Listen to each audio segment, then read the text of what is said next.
This morning I was out in a grocery store and a teacher came up to me and he said, people are saying they're having to move out of the district because they can't afford the rent increases.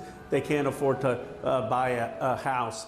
Some of them moving almost an hour, hour and a half away. Not just, by the way, service workers like janitors or bus drivers, even folks in the middle class, teachers, dental hygienists that you hear this from. I guess here's my concern. We have produced the most wealth in this area in human history. My district and the surrounding areas have $11 trillion of market cap. We've produced so much wealth. Of course we have the resources to make sure that those who are working, who are driving the buses, who are cleaning the facilities, who are preparing the food, that they get a fair wage, that they get basic benefits, that they get affordable housing.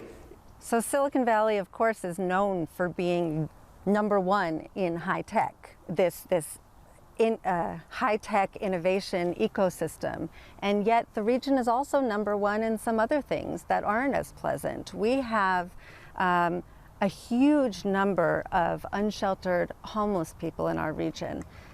We have a large number of unaccompanied youth that are also homeless.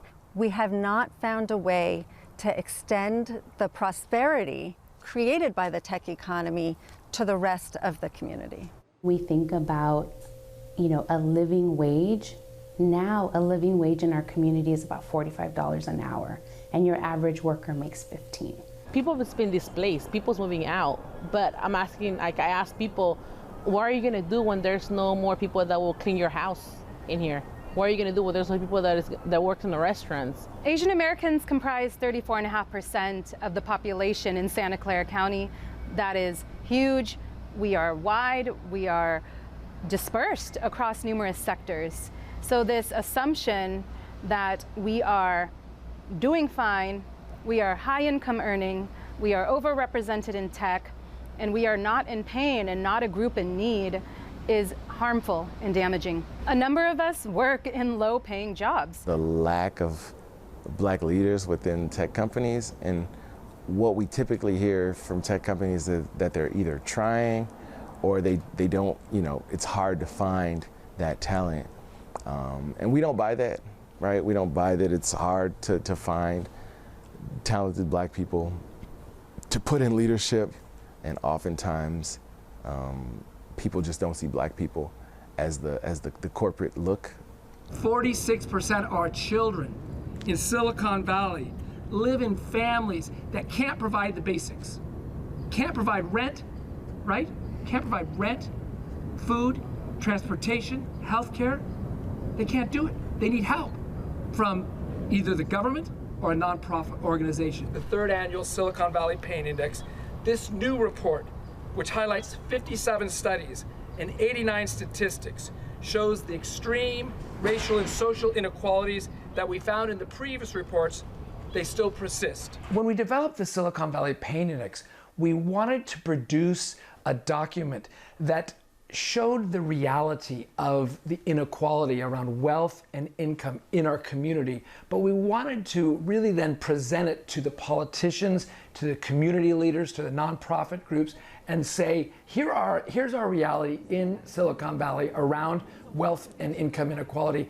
What policies can you put forward? What practices can you put forward to change the wealth and income inequality, which is horrific in Silicon Valley? I appreciate the Silicon Valley Pain Index, not because it makes me feel comfortable, because it makes me feel uncomfortable. We need to see the uncomfortable data and facts and numbers and the wild inequality, and then connect it to the humanity, to the people who are suffering. I represent 100,000 working men and women, and we use the report to share information with union members about not only the struggles that are happening in the community, but to discuss solutions as well. When you look at things like the pain index, I think oftentimes people tend to only see the numbers, they tend to only see the lines.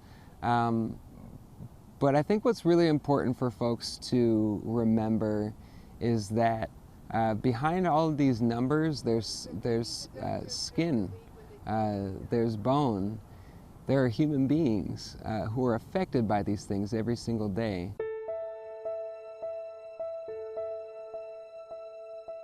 Lo que más escucho de las familias que no pueden pagar su renta es porque tienen trabajos como limpiando oficinas, limpiando casas. Son familias que trabajan por un sueldo mínimo, que en realidad no es suficiente para pagar las rentas de esta ciudad, que son como si fueran personas de tecnología, con tantas compañías como Google, Apple, todas esas electrónicas que están aquí en este Valle del Silicio. I work in the high-tech sector in Silicon Valley as an engineer in the electronics industry, but I do find housing unaffordable in Silicon Valley.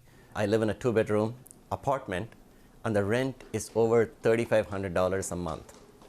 And that does not even include parking. Biology. The housing prices around where I live go for about $2 million on average. And many of my colleagues are making about $200,000, $250,000 a year salary. I would say that the issue with teachers finding housing is that our salary is not enough to put down money for a down payment on a house in San Jose.